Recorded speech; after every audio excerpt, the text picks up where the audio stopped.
동네 꼬마들마저 무시하고 놀리는 바보 사내.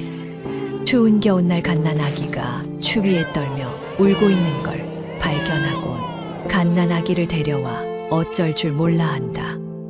바보가 젖동량을 가도 사람들은 무시하는데 네 놈이 뭔 소리냐?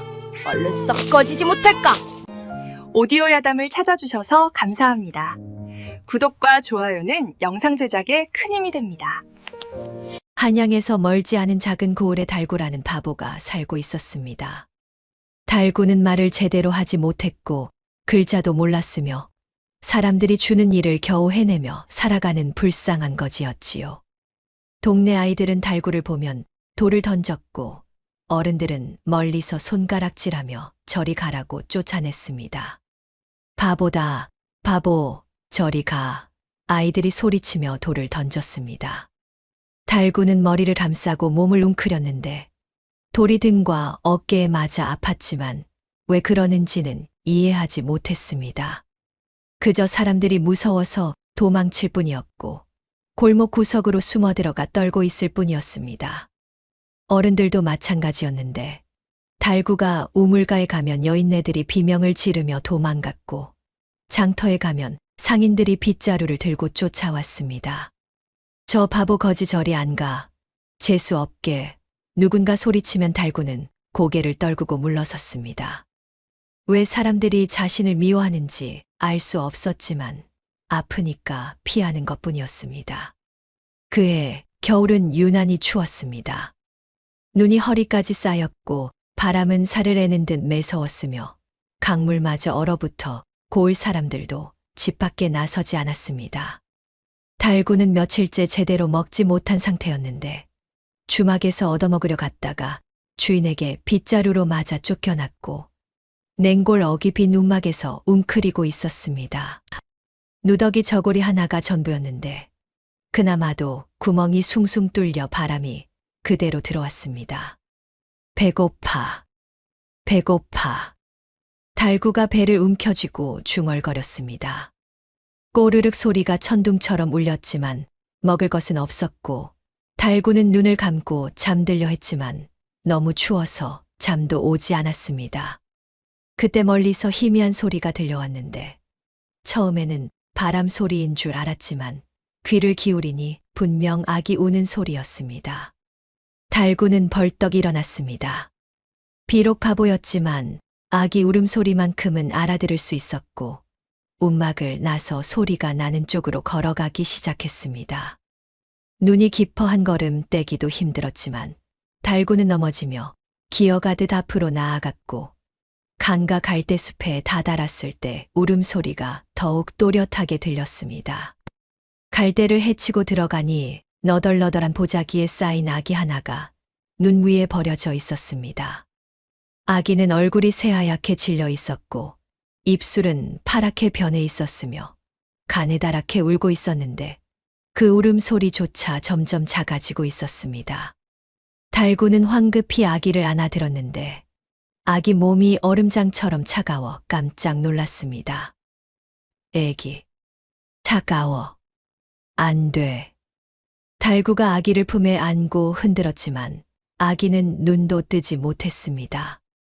달구는 당황해서 주변을 둘러보았지만 사람은 아무도 없었고 눈보라만 휘몰아치고 있었습니다. 달구는 아기를 가슴에 꼭 안았는데 자신의 품도 차가워 아기가 따뜻해지지 않는다는 것을 알았습니다. 그때 달구의 머릿속에 무언가 떠올랐고 달구는 주저없이 자신이 입고 있던 누더기 저고리를 벗기 시작했습니다. 추운 겨울바람이 맨살에 와 닿았습니다. 달구의 몸은 앙상하게 말랐고 갈비뼈가 그대로 드러나 보였으며 온몸이 소름이 돋으며 덜덜 떨리기 시작했습니다. 하지만 달구는 벗어낸 저고리로 아기를 겹겹이 감싸기 시작했는데 보자기 위에 저고리를 덮고 또 덮어 아기가 보이지 않을 정도로 꽁꽁 싸매었습니다.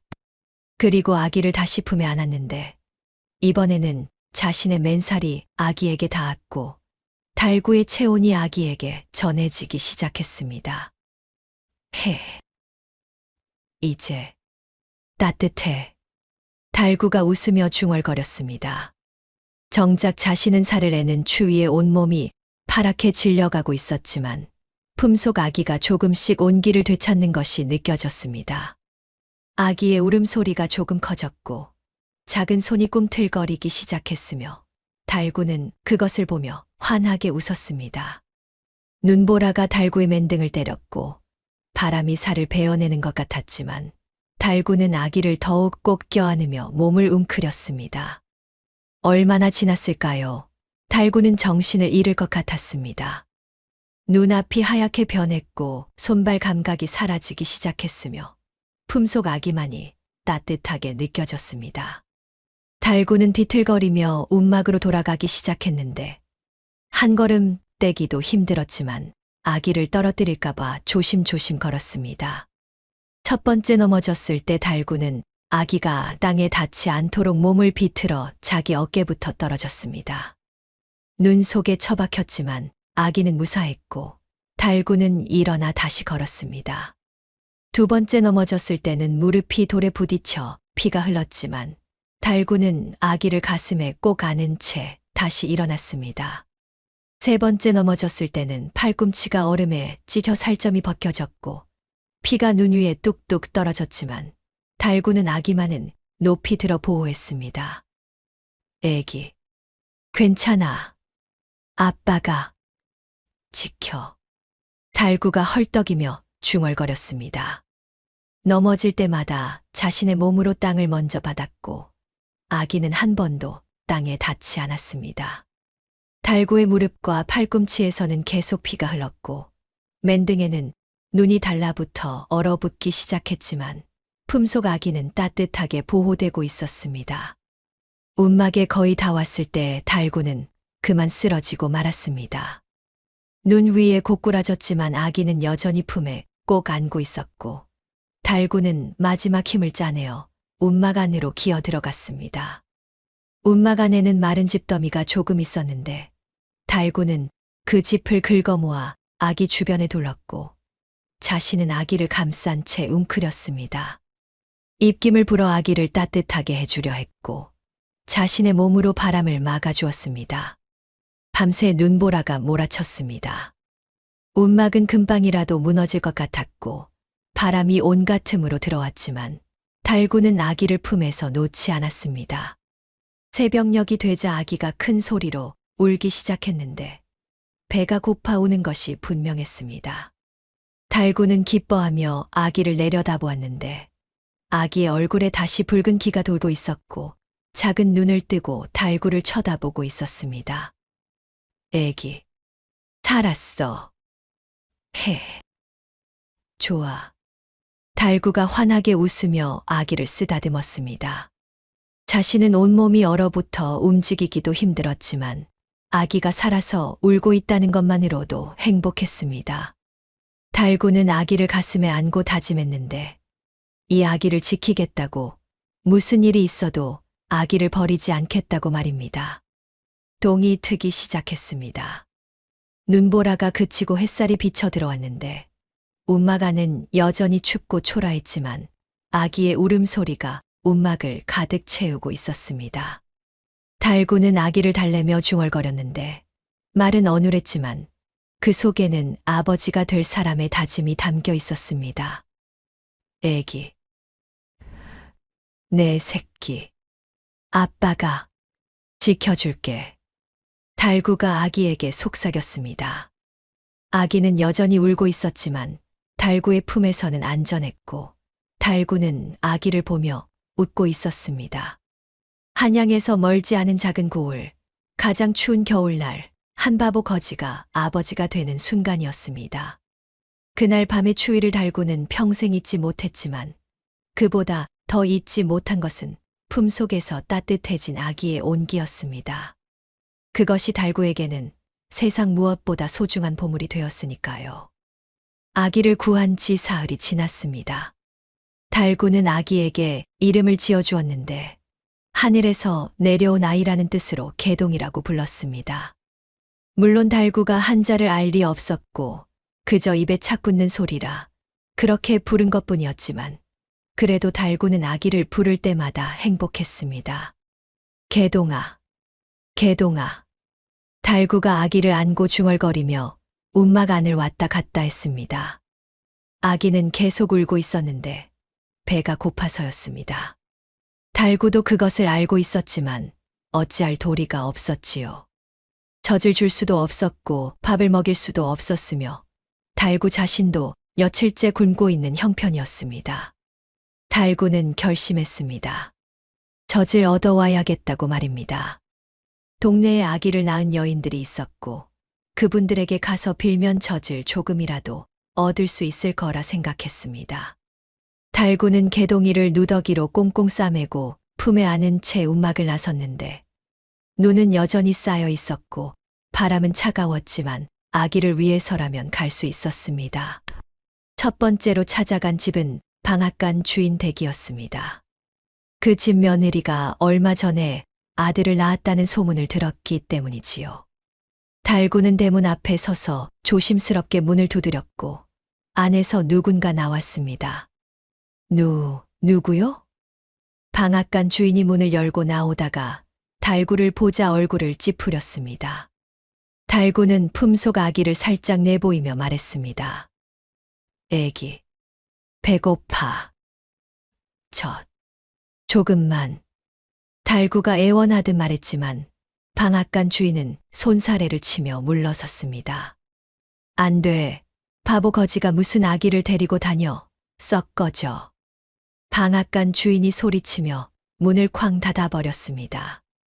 달구는 문 앞에 한참을 서 있었지만 다시는 문이 열리지 않았고 할 수 없이 다음 집으로 향했습니다. 두 번째로 찾아간 집은 쌀가게 주인 댁이었습니다. 그 집에도 젖먹이 아기가 있다는 것을 알고 있었는데 대문을 두드리자 주인 마님이 직접 나왔습니다. 달구가 품속 아기를 보이며 젖을 조금만 달라고 했지만 주인 마님은 비명을 지르며 빗자루를 들고 나왔습니다. 이 더러운 것이 당장 꺼지지 못해. 주인 마님이 빗자루로 달구를 마구 때렸습니다. 달구는 아기를 보호하려고 몸을 웅크렸고 등과 어깨에 빗자루가 내리쳤지만 소리 한 번 지르지 않았습니다. 다만 품속 아기가 다치지 않도록 두 팔로 꼭 감싸고 있었을 뿐이지요. 주인 마님은 한참을 때린 후에야 집으로 들어갔고 달구는 비틀거리며 일어나 그 집을 떠났습니다. 세 번째, 네 번째, 다섯 번째. 달구는 동네 집집마다 찾아다니며 젖을 구걸했지만 모두 거절당했습니다. 어떤 집에서는 문전박대를 당했고 어떤 집에서는 개를 풀어 쫓아냈으며 어떤 집에서는 돌을 던지기까지 했습니다. 달구의 몸은 온통 상처투성이가 되었고 피가 곳곳에서 흘러나왔지만 달구는 포기하지 않았습니다. 해가 뉘엿뉘엿 질 무렵 달구는 마을 끝 주막 앞에 섰습니다. 주막 뒤편에 음식 찌꺼기라도 있을까 싶어 기웃거렸는데 주막 주인이 나오더니 손을 흔들며 쫓았습니다. 또 왔어, 바보 거지. 여기는 줄 게 없다고. 주인이 소리쳤지만 달구는 물러서지 않고 손을 모아 빌었습니다. 주인은 한숨을 쉬며 부엌으로 들어갔다가 꽁꽁 언 주먹밥 한 덩이를 던져주었는데 며칠 묵은 것인지 단단하게 굳어 있었습니다. 이거나 가져가. 다신 오지 마. 주인이 말하고는 문을 닫아버렸습니다. 달구는 얼어붙은 주먹밥을 주워 품에 넣었는데 겨우 얻은 것이라 소중했습니다. 달구는 서둘러 움막으로 돌아갔고 개동이는 여전히 배가 고파 울고 있었습니다. 달구는 주먹밥을 꺼내 들었습니다. 꽁꽁 얼어서 돌덩이처럼 단단했고 이도 없는 아기가 먹을 수 있는 것이 아니었지요. 달구는 잠시 생각하다가 주먹밥을 자기 입에 넣었습니다. 차갑고 딱딱한 밥알이 입안에서 천천히 녹기 시작했고 달구는 조심스럽게 오물오물 씹기 시작했습니다.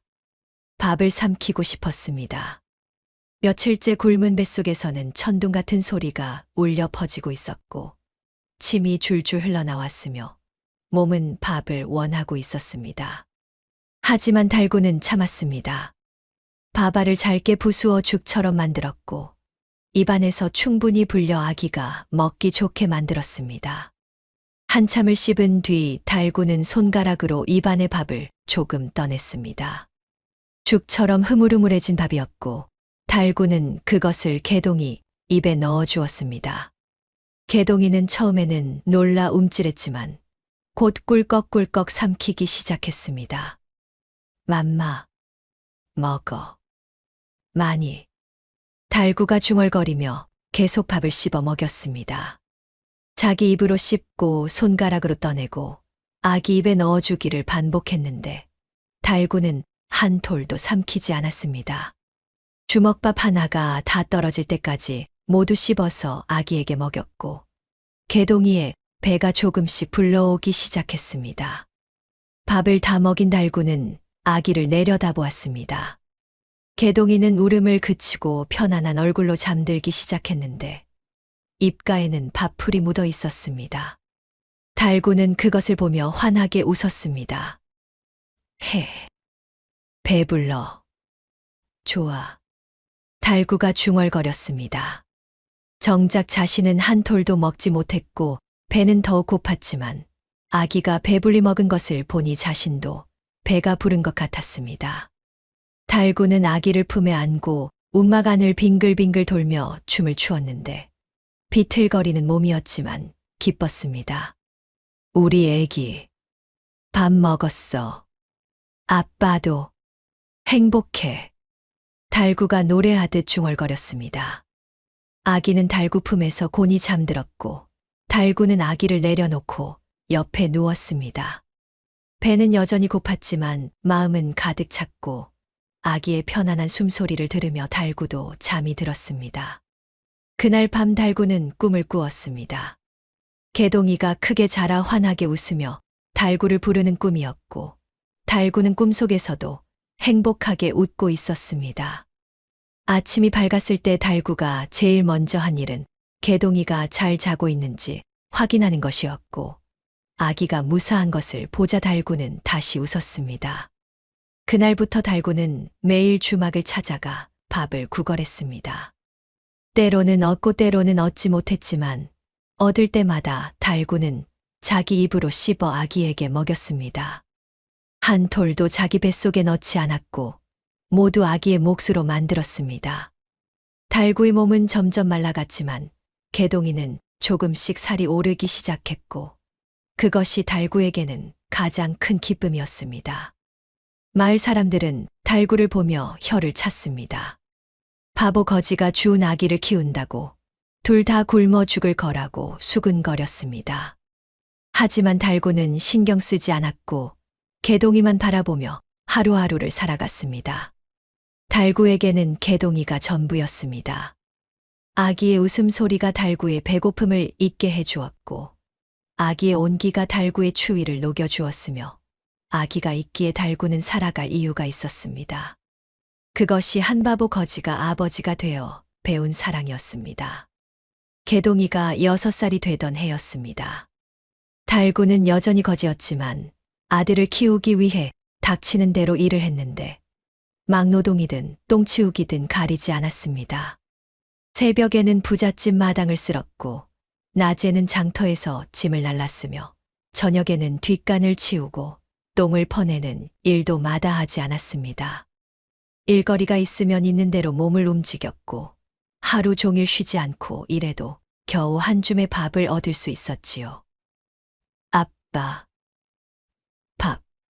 개동이가 배고픈 얼굴로 달구를 올려다보며 말했습니다. 달구는 품에서 주먹밥 하나를 꺼내 개동이에게 건넸는데 자신은 먹지 않고 아들이 다 먹는 것을 지켜보았습니다. 개동이는 밥을 받아 먹으며 아버지를 걱정스럽게 쳐다보았고 달구는 배를 두드리며 웃었습니다. 아빠, 배불러. 걱정 마. 달구가 거짓말을 했지만 개동이는 아버지가 거짓말하는 것을 알고 있었습니다. 아버지 배에서 꼬르륵 소리가 들렸고 아버지 얼굴은 점점 말라가고 있었으며 뼈만 앙상하게 남은 몸이었지요. 하지만 개동이는 어렸기에 어찌할 수 없었고 밥을 먹으며 눈물을 글썽였습니다. 어느 날 달구는 개동이를 등에 업고 마을을 지나가고 있었습니다. 일거리를 찾아 이 집 저 집 헤매던 중이었는데 서당 앞을 지나치게 되었습니다. 서당 안에서는 훈장의 목소리와 아이들이 글 읽는 소리가 흘러나오고 있었고 개동이는 아버지 등에 엎인 채 귀를 쫑긋 세웠습니다. 자왈, 하기 시습지, 불여결호. 훈장이 논어를 읽고 학동들이 따라 읽는 소리였는데 개동이는 그 소리를 듣더니 입을 벙긋거리기 시작했습니다. 달구는 개동이가 무언가 하고 싶어 하는 것을 느꼈고 서당 창문 밑에 서서 개동이가 안을 들여다볼 수 있게 해주었습니다. 며칠 후 달구는 다시 개동이를 업고 서당 앞을 지나갔습니다. 이번에는 일부러 창문 밑에 섰고 개동이는 안을 들여다보며 훈장의 말을 듣고 있었습니다. 훈장이 글을 읽어주면 개동이는 조용히 따라 읽었는데 한 번 들은 것을 그대로 외우고 있었습니다. 일주일쯤 지났을 때였습니다. 달구가 개동이를 업고 서당 앞을 지나는데 훈장이 밖으로 나와 달구를 멈춰 세웠습니다. 달구는 깜짝 놀라 몸을 웅크렸고 혹시 야단 맞는 게 아닌가 싶어 도망가려 했지만 훈장이 손을 들어 막았습니다. 잠깐만 기다려보게. 이 아이가 정말로 글을 아는지 보고 싶네. 훈장이 말하며 개동이를 내려다보았습니다. 개동이는 아버지 등에서 내려와 훈장 앞에 섰고 훈장은 며칠 전에 가르쳤던 논어 구절을 물었습니다. 하기 시습지, 불여결호. 그 다음이 뭔가? 훈장이 물었고 개동이는 잠시도 망설이지 않고 대답했습니다. 유붕자원박내, 불영락호. 인부지이불온, 불여꾼자호. 개동이가 또박또박 대답하자 훈장의 눈이 휘둥그레졌습니다. 서당 안에서 구경하던 학동들도 웅성거리기 시작했고 훈장은 믿을 수 없다는 표정으로 다른 구절도 물어보았습니다. 개동이는 모두 막힘없이 대답했는데 단 한 번도 틀리지 않았습니다. 이럴 수가. 한 번 듣고 다 외운단 말인가. 훈장이 감탄하며 개동이를 쳐다보았습니다. 그리고 달구에게 물었는데 이 아이를 가르쳐도 되겠느냐는 것이었습니다. 달구는 무슨 말인지 잘 이해하지 못했지만 훈장이 좋은 사람이라는 것을 느꼈고 고개를 끄덕였습니다. 애기. 공부. 좋아. 달구가 중얼거렸습니다. 훈장은 웃으며 개동이 손을 잡고 서당 안으로 데려갔고 달구는 밖에서 기다렸습니다. 한 시즌쯤 지났을 때 개동이가 환한 얼굴로 나왔는데 훈장이 뒤따라 나오며 말했습니다. 내일부터 이 아이를 가르치겠네. 단, 붓과 종이가 필요하네. 가져올 수 있겠는가? 훈장이 물었고 달구는 고개를 끄덕였습니다. 하지만 마음속으로는 걱정이 가득했는데 붓과 종이를 살 돈이 없었기 때문이지요. 달구는 개동이를 데리고 움막으로 돌아왔고 밤새 고민했습니다. 어떻게든 돈을 마련해야 했고 아들이 공부할 수 있게 해주고 싶었습니다. 다음 날부터 달구는 더욱 열심히 일했습니다. 새벽부터 밤늦게까지 쉬지 않고 움직였는데 부잣집 뒷간을 치우는 일을 자청했습니다. 더럽고 냄새나는 일이었지만 돈을 조금이라도 더 받을 수 있었고 달구는 코를 막고 똥을 퍼냈습니다. 손에서는 악취가 났고 옷에는 오물이 묻었지만 아들의 붓을 사기 위해서라면 참을 수 있었습니다. 낮에는 장터에서 짐을 날랐습니다. 무거운 쌀가마를 지고 이 집에서 저 집으로 날랐는데 허리가 끊어질 듯 아팠지만 달구는 이를 악물고 버텼습니다. 한 가마를 나를 때마다 엽전 몇 잎을 받았고 달구는 그 돈을 소중하게 품속에 넣었습니다. 저녁에는 주막에서 설거지를 했습니다.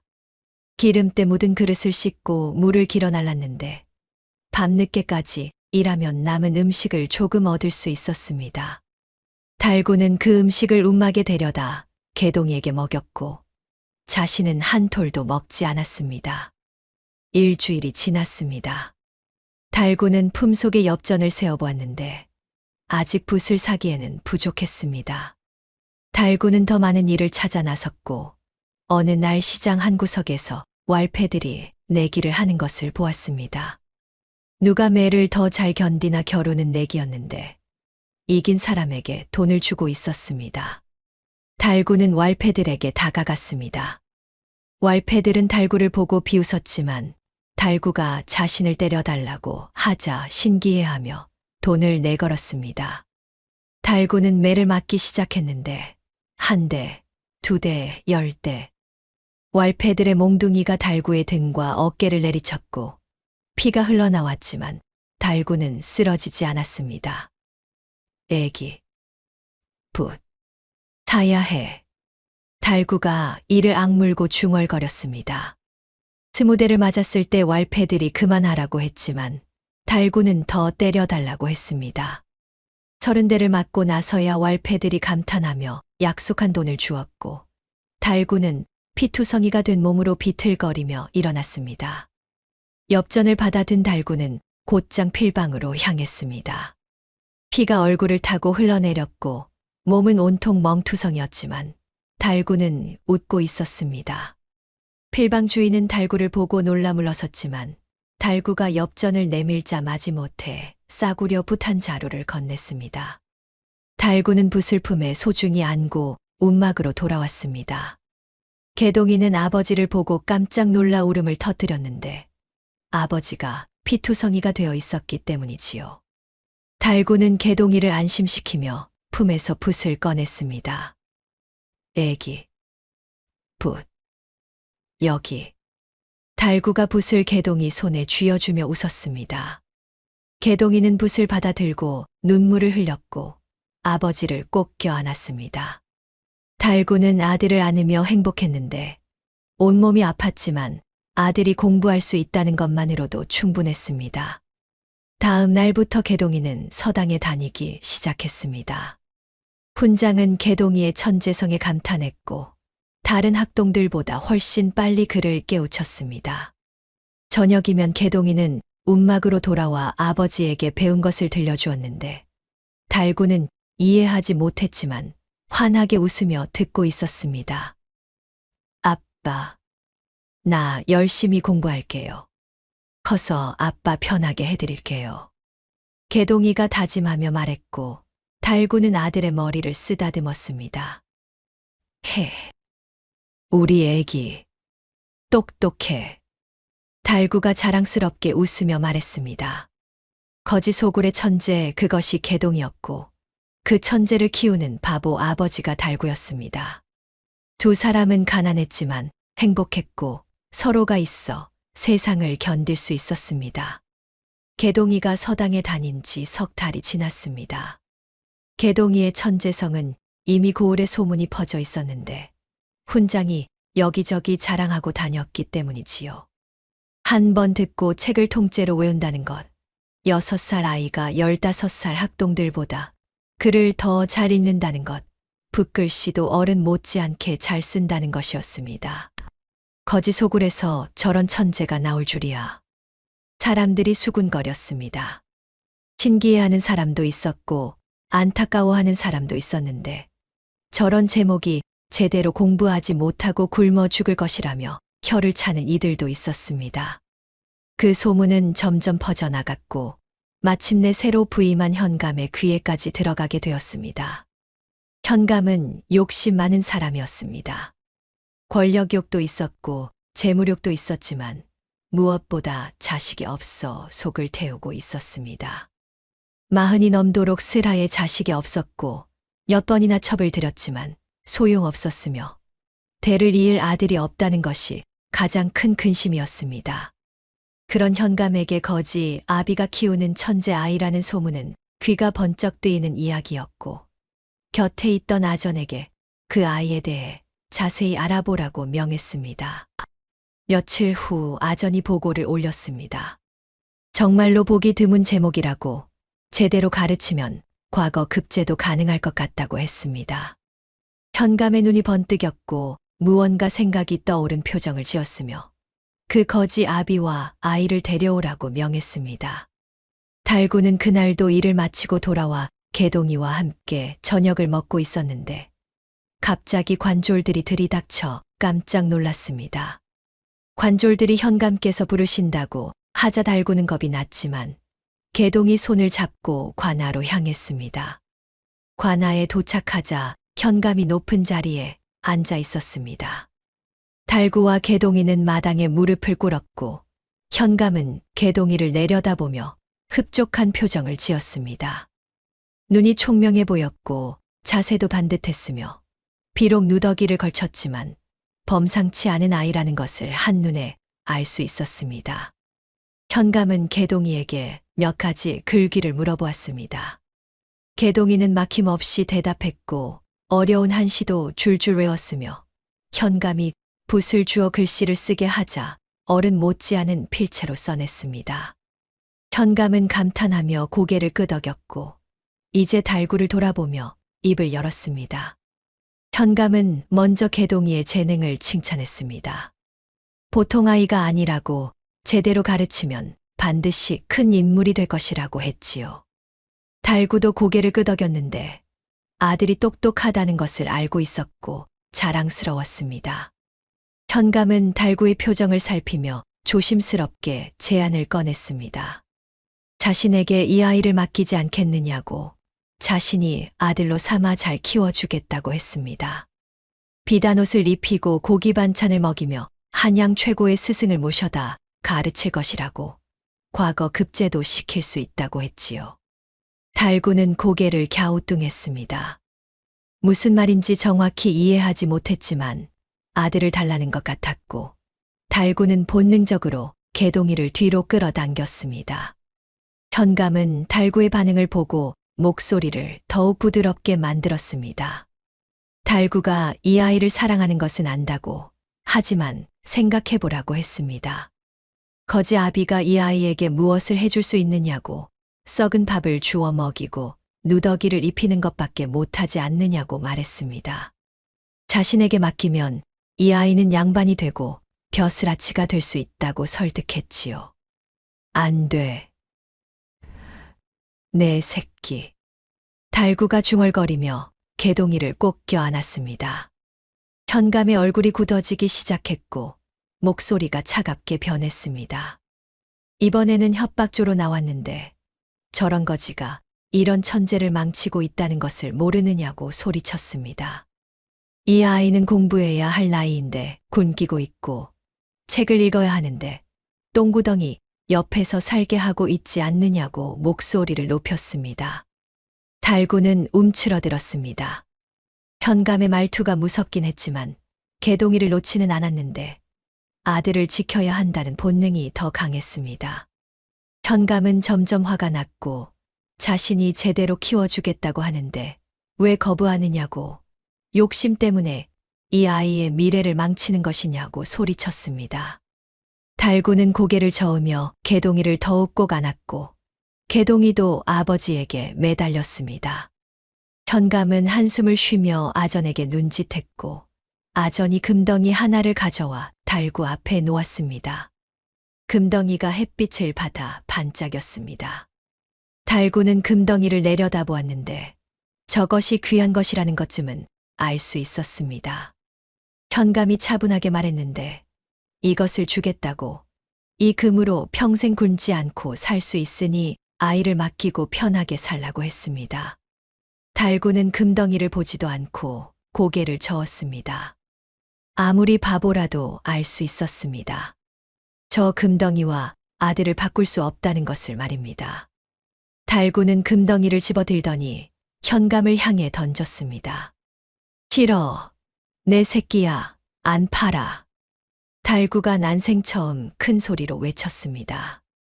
평소에는 바보처럼 어눌하게 말하던 달구가 분명하게 소리친 것이었고 그 목소리에는 아버지의 단호함이 담겨 있었습니다. 금덩이가 현감 발치에 떨어졌고 현감의 얼굴이 불그락푸르락 변했습니다. 이놈이 감히. 현감이 벌떡 일어나며 소리쳤습니다. 달구는 개동이를 업고 일어섰는데 무서웠지만 도망가야 한다는 본능이 움직였습니다. 가, 빨리. 달구가 중얼거리며 뒤돌아 관아 문을 향해 달려갔습니다. 관졸들이 막으려 했지만 현감이 손을 들어 막았고 달구와 개동이는 관아를 빠져나갈 수 있었습니다.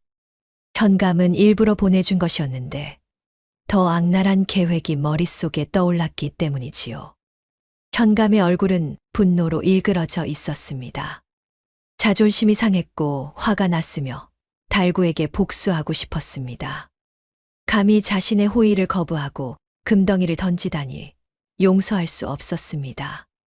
현감은 아전을 불러 명령했는데 달구의 약점을 찾아보라고 어떻게든 저 아이를 빼앗아 올 방법을 찾으라고 했습니다.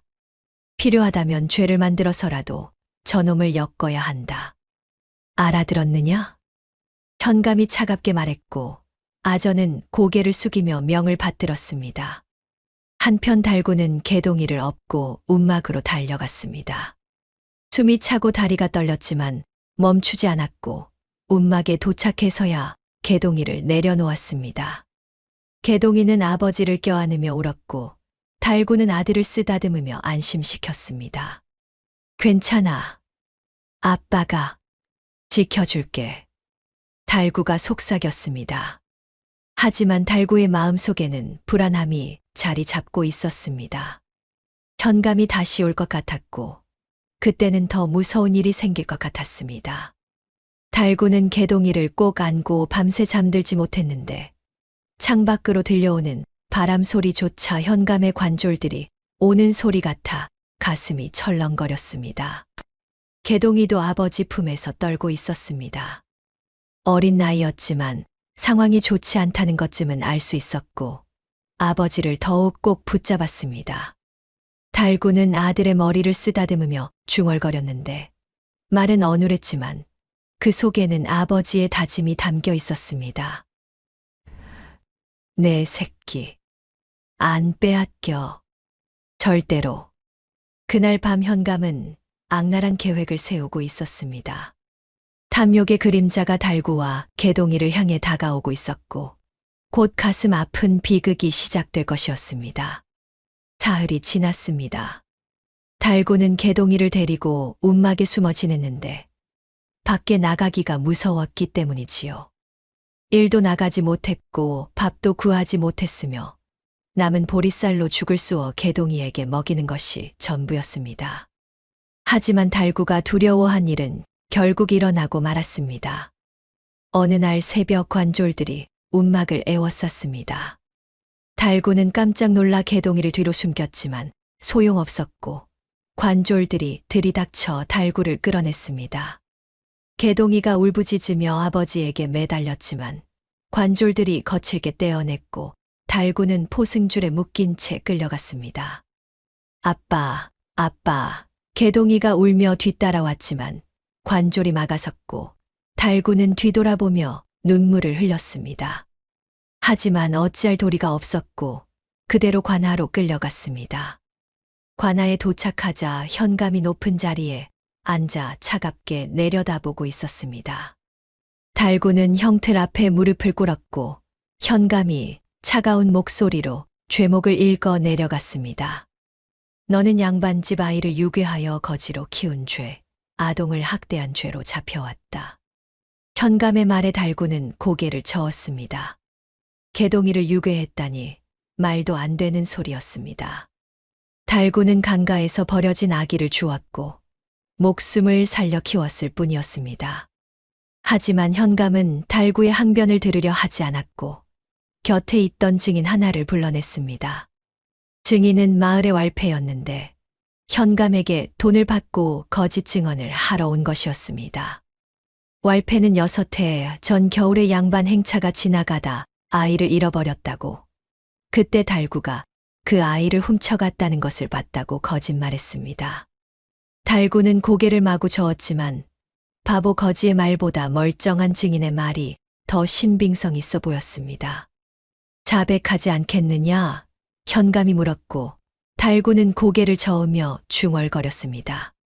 아니야. 내가 주었어.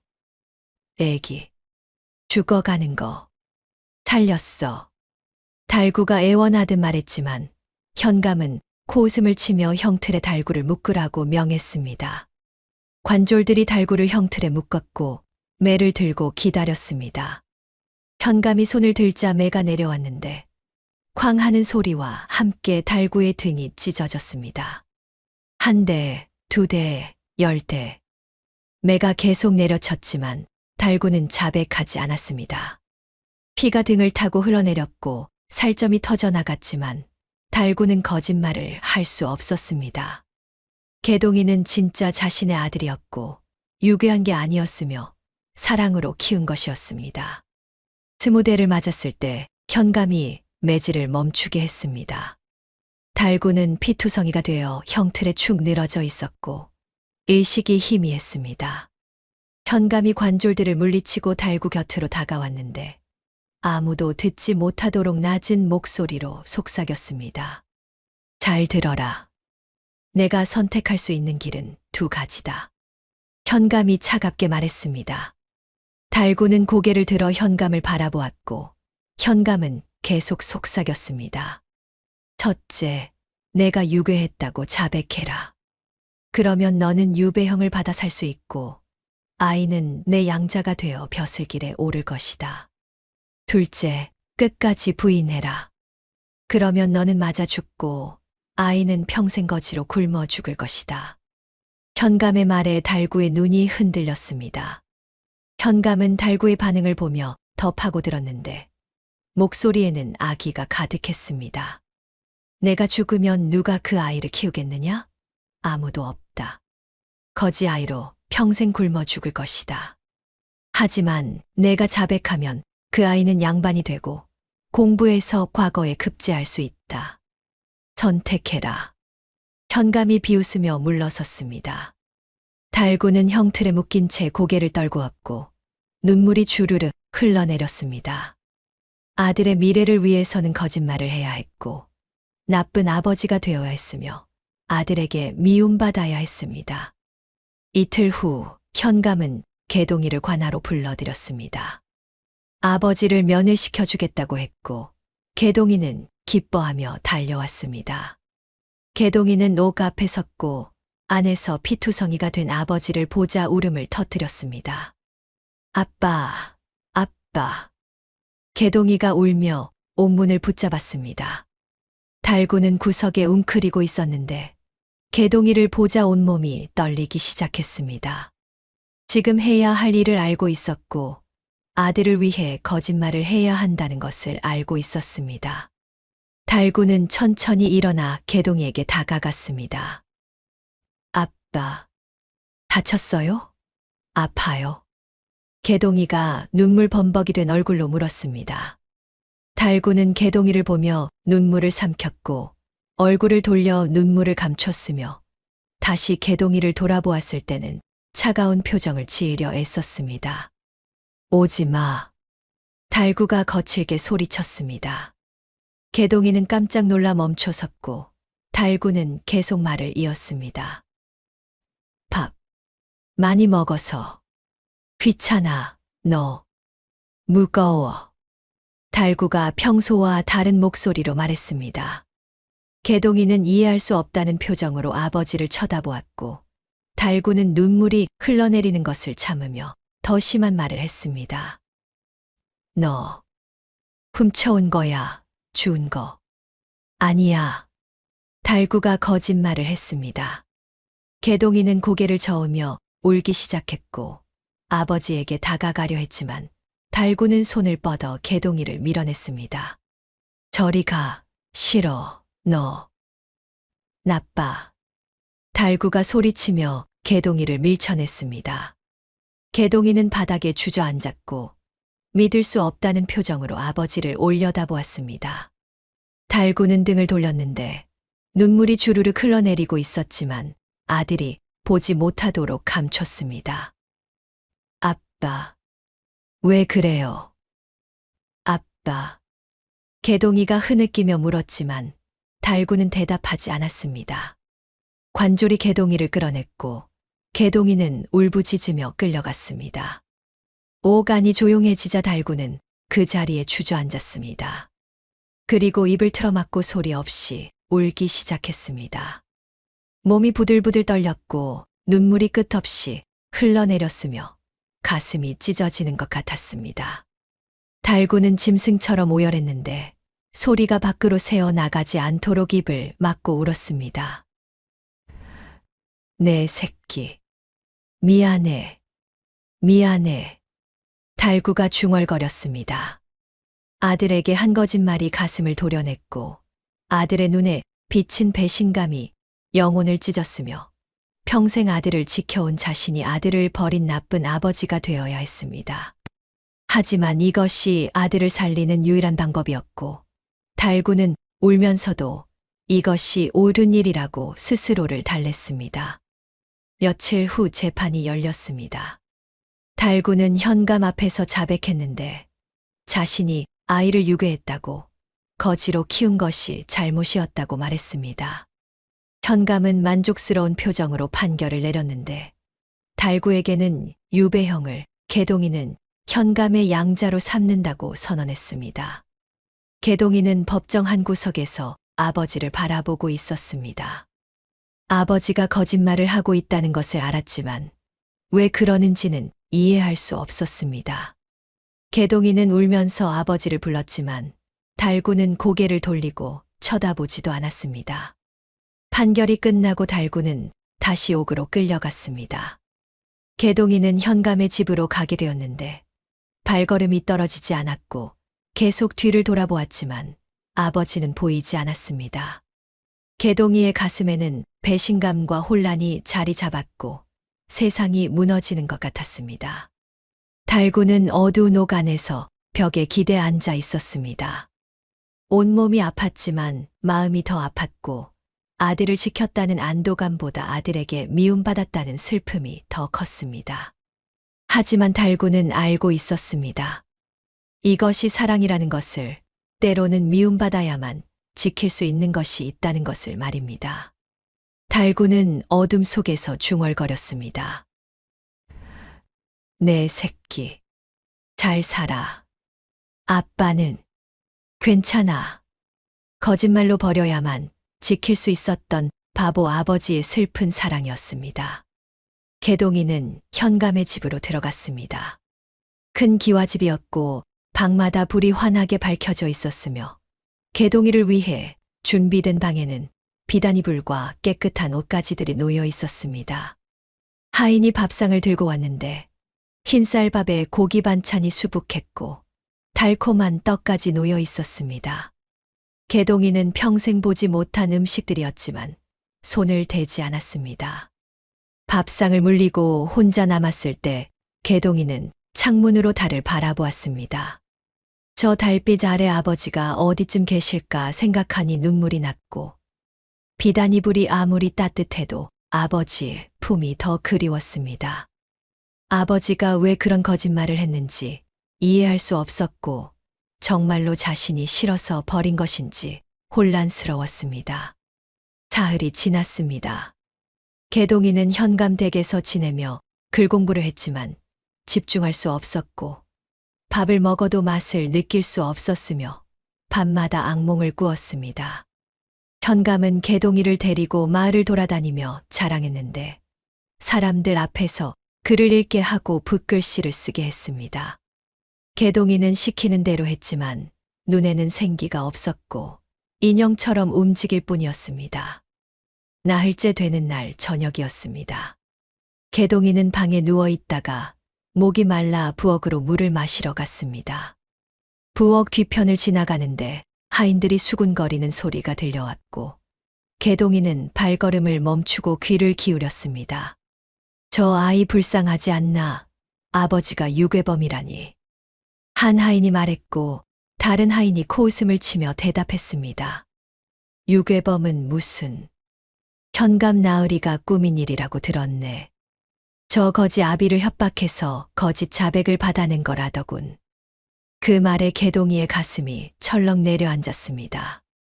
하인들은 계속 이야기를 나눴는데 현감이 개동이를 탐내 어떻게든 빼앗으려 했다는 것, 달구를 고문하고 협박해서 자백을 받아냈다는 것이었습니다. 개동이는 벽에 기대 주저앉았고 온몸이 떨리기 시작했습니다. 아버지는 거짓말을 한 게 아니었습니다.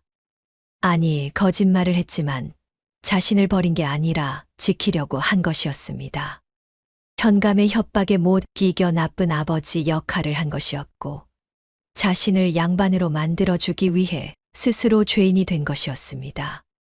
개동이는 눈물이 쏟아져 내렸고 입을 막고 흐느꼈습니다. 아버지, 제가 몰라봐서 죄송해요. 개동이는 그 자리에서 결심했습니다. 여기서 도망쳐야 한다고, 아버지를 찾아야 한다고 말입니다. 개동이는 하인들이 사라진 후 부엌으로 들어가 먹을 것을 챙겼고 자기 방으로 돌아와 입고 있던 비단옷을 벗어 던졌습니다. 그리고 현감댁에 오기 전 입던 누더기를 꺼내 다시 입었는데 이것이 아버지와 함께 입던 옷이었고 아버지 냄새가 남아 있었습니다. 한밤중이 되자 개동이는 창문을 열고 밖으로 빠져나왔습니다. 담을 넘고 마을을 빠져나가 관아로 향했는데 아버지가 갇혀있는 옥을 찾아가야 했습니다. 하지만 관아 옥사는 관졸들이 지키고 있었고 개동이는 몰래 다가가 틈새로 안을 들여다보았습니다. 달빛에 비친 아버지의 모습이 보였습니다. 형틀에 묶여 있었고 온몸이 상처투성이었으며 고개를 떨군 채 축 늘어져 있었습니다. 개동이는 가슴이 찢어지는 것 같았지만 소리내어 울 수 없었고 옥문을 열 방법도 없었습니다. 개동이는 한참을 그 자리에 서 있다가 다른 방법을 찾기로 했습니다. 다음 날 밤 개동이는 다시 관아로 갔습니다. 이번에는 옆 담을 넘어 뒤편으로 돌아갔는데 쓰레기를 버리는 곳이 있었고 그 옆에 작은 창이 있었습니다. 개동이는 창문으로 기어들어가 옥사로 향했고 어둠을 틈타 아버지가 갇힌 방으로 갔습니다. 아버지, 개동이가 작은 목소리로 불렀습니다. 달구는 고개를 들었고 개동이를 보자 눈이 커졌습니다. 애기, 왜 여기? 달구가 놀라 물었고 개동이는 달려가 아버지를 껴안았습니다. 달구는 아들을 밀어내려 했지만 개동이가 놓아주지 않았고 개동이는 울먹이며 말했습니다. 아버지, 다 알았어요. 아버지가 저를 지키려고 거짓말한 거. 다 알았어요. 개동이의 말에 달구의 눈에서 눈물이 흘러내렸습니다. 들키고 말았구나 싶어 슬펐지만 아들이 자신을 이해해준다는 것이 고마웠습니다. 달구는 개동이를 꼭 안았고 한참을 그렇게 있었습니다. 빨리 가야 해. 들키면 안 돼. 달구가 걱정스럽게 말했지만 개동이는 고개를 저었습니다. 아버지를 두고 갈 수 없다고, 함께 도망가야 한다고 했습니다. 하지만 달구는 묶여 있었고 상처도 심했으며 도망갈 수 있는 상태가 아니었습니다. 그때 밖에서 관졸의 발소리가 들려왔습니다. 개동이는 황급히 몸을 숨겼고 관졸이 지나가기를 기다렸습니다. 관졸이 사라진 후 개동이는 다시 아버지에게 다가갔고 달구는 개동이에게 속삭였습니다. 도망가. 멀리. 한양. 가서 공부해. 달구가 간신히 말했습니다. 개동이는 고개를 저었지만 달구는 계속 말했습니다. 여기 있으면 현감이 다시 데려갈 것이고 그러면 모든 것이 소용없게 된다고, 멀리 도망가서 공부하고 성공해야 한다고 했습니다. 개동이는 한참을 고민하다가 고개를 끄덕였습니다. 그리고 아버지와 약속했는데 성공해서 꼭 돌아오겠다고, 아버지를 구하러 오겠다고 말했습니다.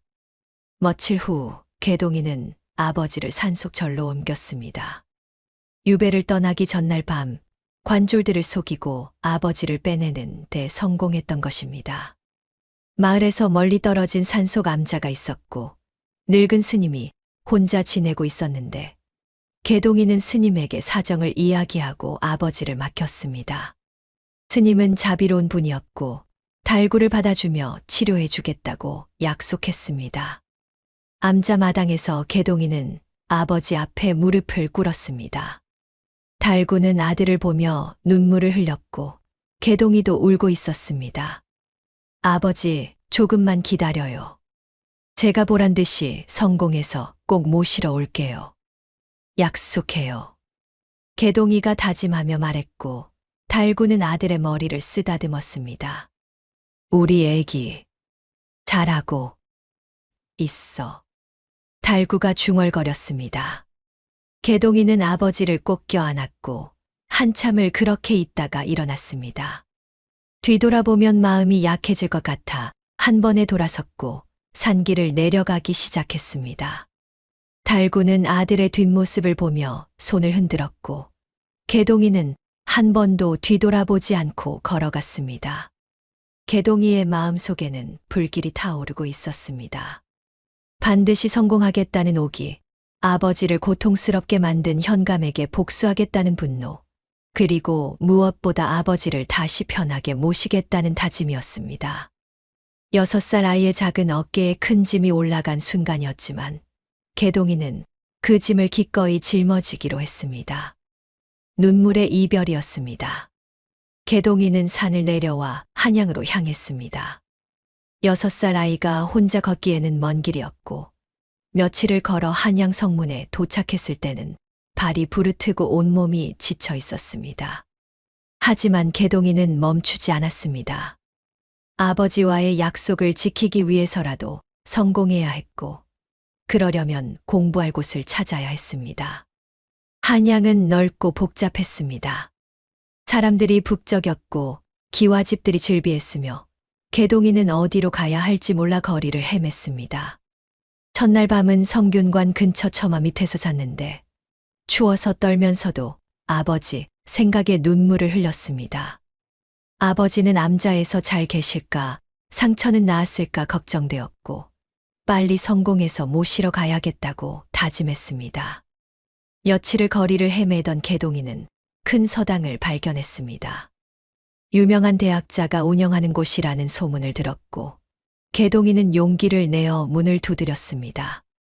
나이 든 훈장이 나와 개동이를 위아래로 훑어보았는데 누더기 차림의 거지 아이를 보며 쫓아내려 했습니다.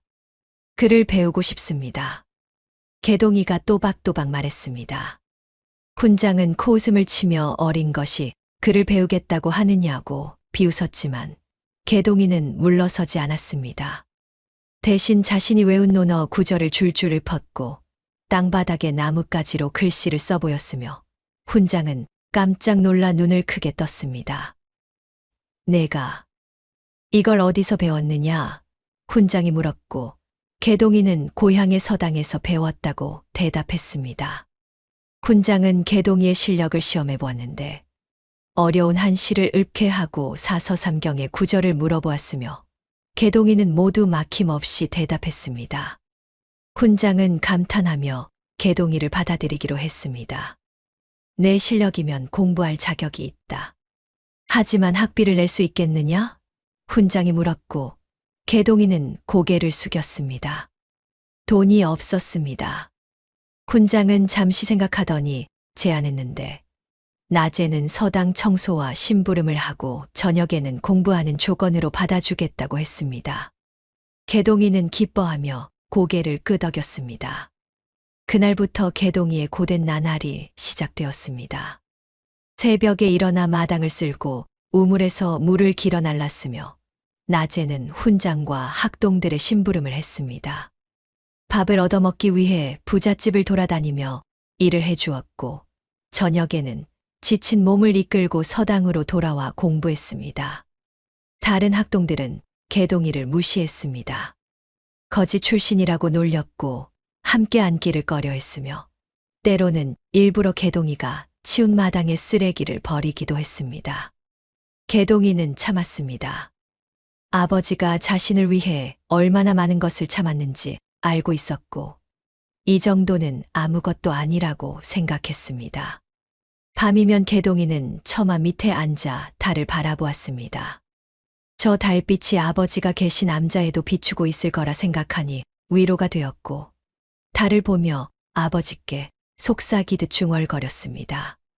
아버지, 개동이 열심히 하고 있어요. 조금만 기다려요. 세월이 흘렀습니다. 개동이는 1년, 2년, 3년을 그렇게 지냈고 10살이 되었을 때는 서당에서 가장 뛰어난 학동이 되어 있었습니다. 훈장도 개동이를 인정했고 다른 학동들도 더 이상 무시하지 못했으며 성균관 진학을 권유받았습니다. 개동이는 성균관에 들어갔습니다. 거기서도 고생은 계속되었는데 신분이 낮다는 이유로 차별받았고 밤낮 없이 공부하며 스스로를 증명해야 했습니다. 하지만 개동이는 포기하지 않았습니다. 잠을 줄여가며 책을 읽었고 배고픔을 참으며 글을 썼으며 추위를 견디며 암송했습니다. 15살이 되던 해 개동이는 대과 시험을 준비하기 시작했습니다. 다른 양반 자제들보다 어렸지만 실력만큼은 뒤지지 않았고 오히려 앞서 있었습니다. 스승들은 개동이가 반드시 급제할 것이라고 예언했고 개동이는 더욱 열심히 공부했습니다. 시험을 앞둔 어느 날 밤 개동이는 잠들지 못하고 뜰에 나와 있었습니다. 10년이 지났습니다. 아버지는 어떻게 지내실까, 건강하실까, 자신을 기다리고 계실까 생각하니 가슴이 먹먹했습니다. 개동이는 하늘의 별을 보며 맹세했습니다. 아버지, 꼭 장원급제에서 돌아갈게요. 약속을 지킬게요. 드디어 시험 날이 왔습니다. 개동이는 과거장에 들어가 문제를 받았고 붓을 들었습니다.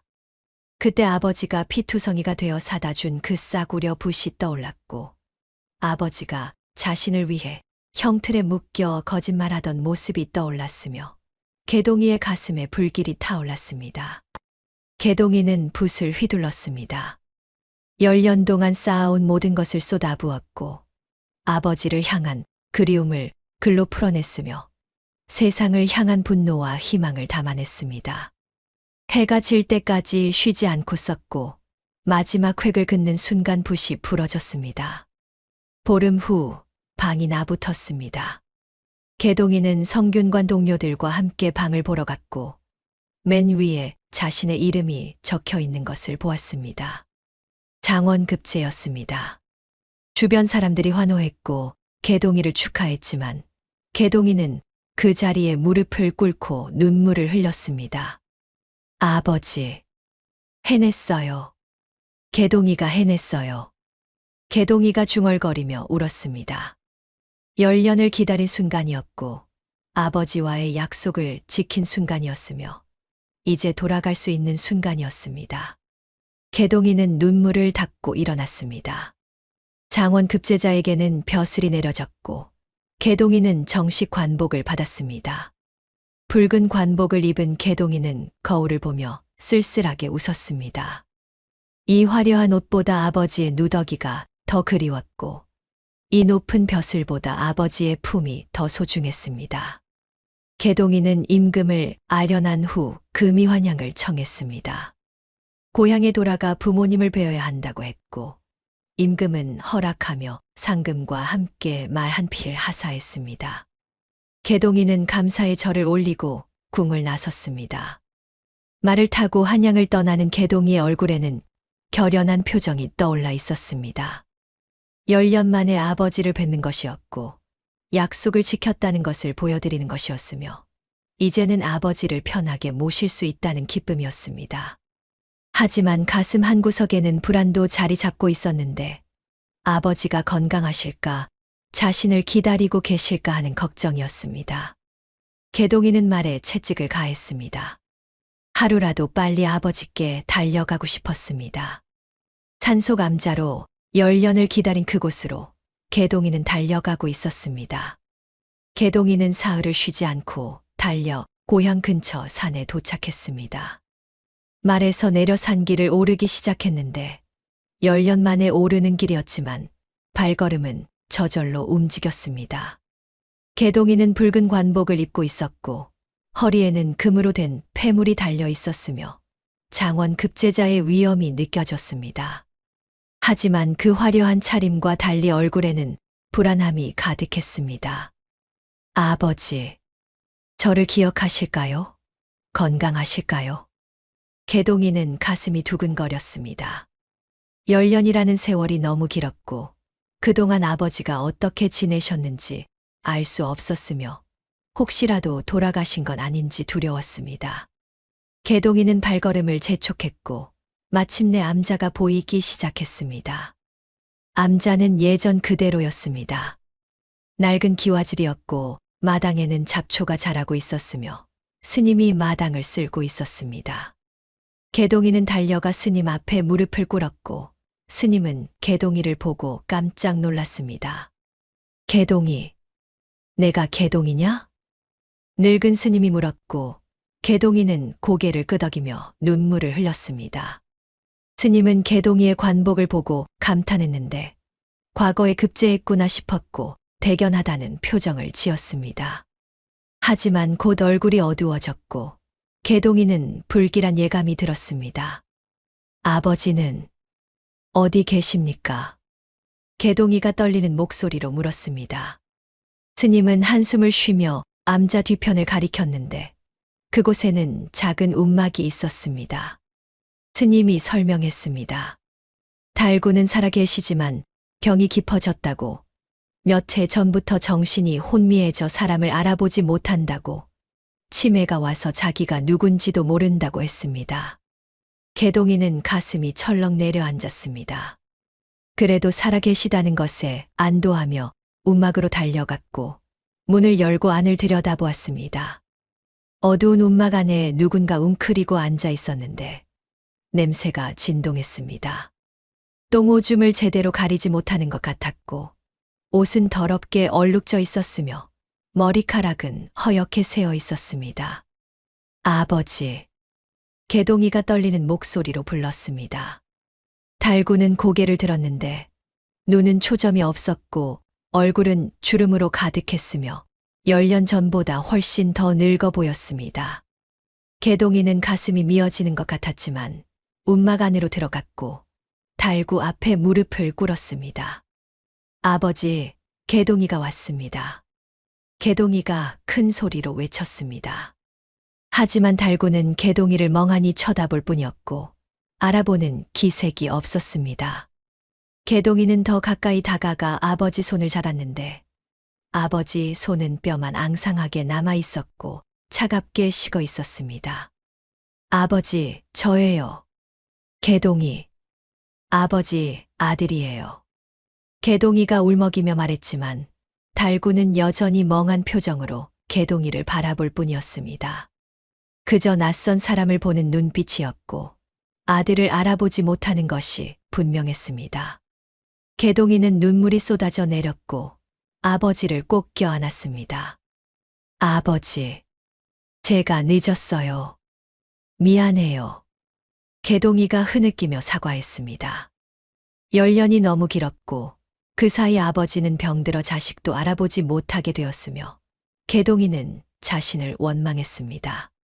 더 빨리 올 수 없었을까, 더 자주 소식을 전할 수 없었을까 하고 말입니다. 개동이는 한참을 울다가 고개를 들었습니다. 그리고 화려한 관복을 입은 채로 똥오줌 냄새 나는 바닥에 넙죽 엎드려 큰절을 올렸습니다.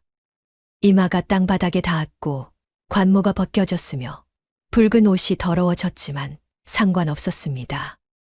개동이는 절을 하며 중얼거렸습니다. 아버지, 개동이가 장원 급제했습니다. 아버지께서 원하시던 것을 이뤘습니다. 이제 아버지를 편하게 모시겠습니다. 개동이가 말했지만 달구는 반응이 없었습니다. 여전히 멍하니 앉아 있었고 개동이가 누군지 모르는 것 같았습니다. 개동이는 일어나 아버지 곁에 앉았고 한참을 그렇게 함께 있었습니다. 해가 지기 시작했습니다. 개동이는 아버지를 위해 밥을 지으러 일어나려 했는데 달구가 갑자기 움직이기 시작했습니다. 품속 깊은 곳을 더듬더듬 뒤지고 있었고 무언가를 찾는 것 같았습니다.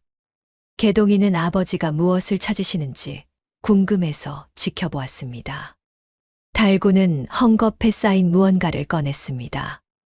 헝겊을 풀자 시커멓게 썩은 떡 한 조각이 나왔는데 악취가 났고 곰팡이가 잔뜩 피어 있었으며 도저히 먹을 수 없는 상태였습니다. 하지만 달구는 그것을 소중하게 들고 개동이에게 내밀었습니다. 내 새끼, 배고파. 달구가 중얼거렸습니다. 개동이는 얼어붙었습니다. 아버지가 자신을 알아보신 것일까요? 아니면 그저 낯선 사람에게 음식을 주는 것일까요? 하지만 달구의 다음 말에 개동이의 심장이 멎는 것 같았습니다. 밥 줄까? 이거 먹어. 달구가 썩은 떡을 개동이 손에 쥐어주며 말했습니다. 그 순간 개동이의 머릿속에 10년 전 기억이 떠올랐습니다. 오간에서 아버지가 자신에게 했던 말이었습니다.